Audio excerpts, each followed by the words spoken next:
Pemirsa, kembali kita lanjutkan dialog kita. Saya kembali kepada Pak Elan. Pak Elan, salah satu kendala yang mungkin dirasakan oleh para investor ini adalah masalah perizinan ketika mereka mau memulai industri hulu migas di Indonesia. Kita sudah saksikan bersama tadi paket ada 340-an kalau nggak salah itu perizinan yang harus dilalui oleh salah satu perusahaan. Ini apa yang sudah dilakukan oleh SKK Migas mungkin dan juga bersama pemerintah untuk kemudian menyederhanakan ataupun mempermudah ini, Pak? Ya, memang SKK Migas kan satu dari bagian yang komprehensif dari satu sistem tata pemerintahan di Indonesia, khususnya mengenai pengawasan dan pengendalian kegiatan usaha hulu migas. Ya. Namun dalam kegiatan ini sendiri kita akan bersinggungan dan berinteraksi dengan instansi-instansi lain, karena nanti ada masalah kehutanan, masalah lingkungan, masalah transportasi, masalah keamanan, masalah dengan pemerintah daerah yang sekarang sudah ada undang-undang mengenai otonomi daerah, desentralisasi kewenangan dan sebagainya. Ini yang menyebabkan akhirnya setelah kita rekap ada 341 izin yang harus diurus untuk dari A sampai Z kegiatan hulu migas. Itu terdiri dari 17 instansi pemerintah. Nah, ini menjadi sesuatu yang menjadi heterogen karena masing-masing perizinan itu ternyata treatmentnya berbeda-beda. Nah, ini yang sudah kita nilai perlu kita benahi, dan telah keluar Perpres ya yang dikeluarkan tahun 2014, Perpres 97 tentang penyelenggaraan pelayanan terpadu satu pintu. Nah, tinggal kita mencoba sekarang membuat implementasi dari Perpres tersebut. Satu persatu sudah kita jalankan, seperti di perizinan di Kementerian SDM sudah kita serahkan kepada BKPM, dan nanti juga kita akan melakukan pendekatan ke 17 instansi lainnya untuk coba mana yang bisa kita rangkum menjadi satu, kita padukan di dalam kepengurusan di BKPM. Oke, Pak Elan, seberapa mudahnya nanti apabila nanti PTSP ini sudah berjalan maksimal? Apakah nanti tidak harus 341 atau ntar jadinya berapa? Ini nanti biar investor tahu, ternyata ini lebih mudah, jauh lebih mudah sekarang dibandingkan dengan masa sebelumnya. Ya, sebetulnya kunci di dalam perizinan itu sebenarnya hanya satu sebetulnya, satu atau dua hal. Yang pertama, kepastian berapa lama mengurus izin, dan kepastian hitam di atas putih mengenai berapa biaya perizinan. Artinya supaya ada keseragaman treatment. Karena satu instansi dengan instansi lain, bahkan ada instansi yang sifatnya non formal tiba-tiba meminta biaya-biaya yang sifatnya non formal juga. Itu yang tidak bisa diterima oleh para investor yang selama ini menerapkan good governance, atau mereka juga punya yang namanya FCPA kalau dari Amerika, yaitu undang-undang mengenai anti korupsi dan segala macam lah yang seperti itu. Nah, itu menjadi kontraproduktif buat para investor yang dari asing yang belum masuk ke Indonesia sudah dihadapkan hal-hal yang seperti itu. Ini yang ingin kita benahi sebetulnya. Jadi perizinan satu pintu tadi mungkin sebetulnya akan tetap melibatkan instansi yang tersebut, instansi yang 17 tadi, tapi mereka akan kita pool di satu tempat kantor, yaitu di BKPM. Nah, di dalam pool tersebut tetap kita akan membuatkan treatment yang sama, kepastian mengenai berapa lama mengurus izin ini, dan jaminan selesai kalau semua syaratnya sudah dimasukkan. Dan kemudian kalau memang itu dibutuhkan biaya, itu ada secara hitam di atas putih secara legal bahwa itu memang biaya yang resmi. Kita tinggal mengikuti, jadi kepastian itu muncul. Mungkin ini biar tujuannya Murphy Oil bisa datang lagi gitu, Pak ya. Termasuk yang lain-lain, tidak hanya Murphy Oil. Baik, Pak Yusak, apakah ini juga salah satu kendala pada saat Murphy Oil ada di Indonesia? Perizinan yang begitu lama, begitu panjang, ada 341 tadi kalau kata Pak Elan. Itu yang dirasakan, Pak Yusak? Terus terang ya, sebagai investor migas di Indonesia memang sangat ngejelimet ya untuk masalah-masalah non teknis itu. Masalah teknis kita bisa menanggulangi ya.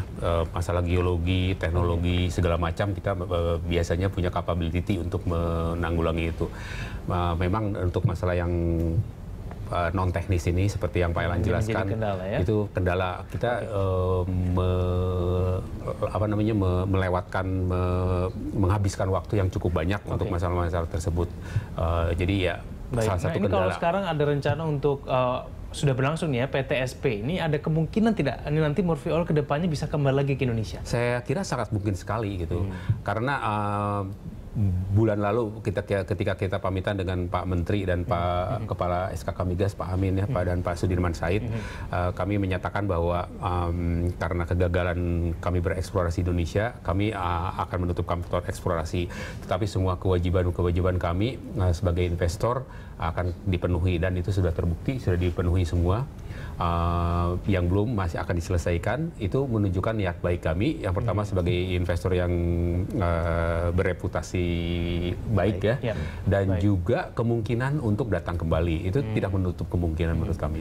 Tapi mungkin udah disampaikan Pak Elan tadi, mungkin nggak 341 kok yang harus diurusin, ada PTSP sekarang gitu ya. Betul. Nah Pak Elan, ini selain perizinan, apakah ada kendala-kendala lain ataupun upaya-upaya yang dilakukan SKK Migas untuk kemudian mempermudah ataupun membuat iklim investasi industri hulu migas ini berjalan dengan lebih baik lagi, Pak? Ya, kita sedang membahas dengan sangat mendalam dan konstruktif lah fundamental ya mengenai upaya apa kita sebut sebagai rencana aksi, dan itu bagian dari program yang dicanangkan oleh kabinet sekarang dengan pimpinan Pak Presiden Jokowi, yaitu merupakan usulan debottlenecking kegiatan-kegiatan eksplorasi.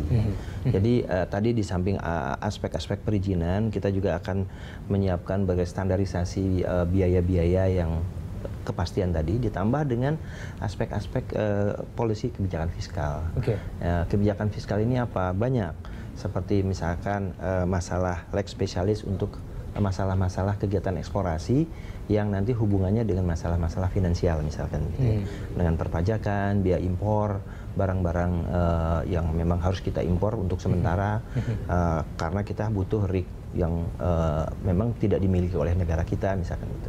Itu biaya impornya harusnya diberikan tax holiday atau apa segala macam itu.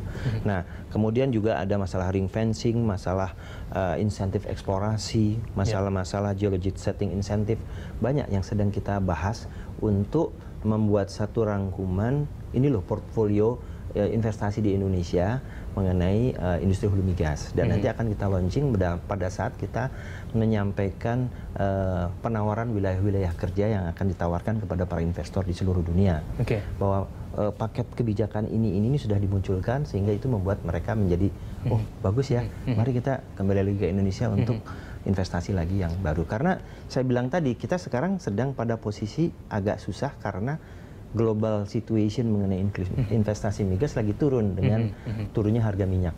Gitu. Kita harus mengeluarkan banyak upaya supaya mereka juga tetap tertarik untuk ke Indonesia untuk berinvestasi. Baik, apabila nanti misalnya rencana ini betul-betul dilakukan begitu, apakah mungkin ada target tertentu mungkin dari SKK Migas nanti investasi yang di Indonesia dalam setahun ini akan berapa jumlahnya? Masalah investasi itu sendiri sebenarnya bukan domain sepenuhnya di SKK Migas. Ya, ini semua SKK Migas adalah yang diupayakan bagaimana membuat para investor yang sudah berkontrak dengan SKK untuk bekerja nyaman di Indonesia, yaitu para K3S yang ada sekarang. Itu tugas utama kami. Selebih dari itu sebetulnya kami butuh arahan, koordinasi dari lembaga-lembaga lain yang otoritasnya lebih tinggi dari kami, yaitu ada dari Kementerian ESDM tentunya yang paling dekat dan memang merupakan koordinator kami untuk melakukan itu, juga kementerian-kementerian terkait. Jadi artinya ini butuh kerjasama terpadu. Nah, makanya dibuatlah yang namanya Komisi Eksplorasi Nasional tadi, itu multi institution. Ada dari Dewan Energi, ada dari Asosiasi Daerah Penghasil Migas, ada dari kalangan-kalangan pebisnis dan para praktisi yang lain, sehingga kita bisa memformulasikan kebijakan-kebijakan baru dalam hal upaya melakukan debottlenecking investasi eksplorasi. Oke, baik.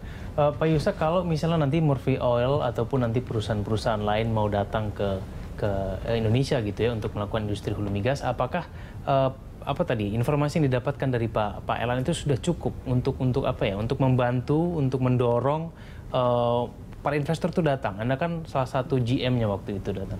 Apakah itu sudah cukup baik atau apa yang perlu ditingkatkan lagi, Pak? Saya rasa usaha-usaha yang baru dijelaskan oleh Pak Elan itu sangat baik sekali ya. Masalahnya itu sekarang actionnya gitu. Kita itu mungkin sudah menunggu lama sekali gitu. Apa yang dikatakan Pak Elan tentang mensederhanakan investasi, membuat pelayanan satu pintu, semua itu kami sebagai, mungkin saya tidak bisa menyebutkan kami, tapi saya yakin kebanyakan investor sangat menyambut gitu. Kita tuh inginnya kalau misalnya kita mengebit suatu blok, itu bloknya itu sudah bebas dari segala macam dispute gitu. Karena ada juga yang bloknya ternyata blok yang harus kita eksplorasi itu bertumpang tindih dengan misalnya dengan perkebunan, bertumpang tindih dengan taman nasional. Itu kan jadi kendala buat kami untuk melakukan kegiatan eksplorasi. Jadi semua yang Pak Elan sebutkan itu adalah usaha yang bagus, cuman yang sekarang investor tunggu-tunggu adalah pelaksanaannya. Kapan itu jadi istilahnya jerengnya itu kapan? Kalau bahasa kasarnya ya mungkin ya. Sekarang ini semuanya bagus itu usaha-usaha. Kalau mungkin kita bisa mengutip Pak Jokowi ya. Sekarang mulai saatnya itu actionnya itu kapan? Gitu. Pak Elan mungkin punya jawaban ya. Actionnya kapan? Ini banyak dispute kan? Memang kita sedang dalam menuju ke sana dan upaya ini sangat intensif kita lakukan. Kita mencoba merangkul banyak kalangan. Ya. Di samping di SKK Migas ini kami sedang melakukan banyak sekali pembenahan. Organisasi sedang coba kita efisiensikan dan kita powerfulkan lagi untuk bisa paling tidak mengawal teman-teman yang dari K3S ini, para investor untuk tetap nyaman gitu. Dan kami membantu Kementerian ESDM untuk bagaimana menciptakan itu semua gitu.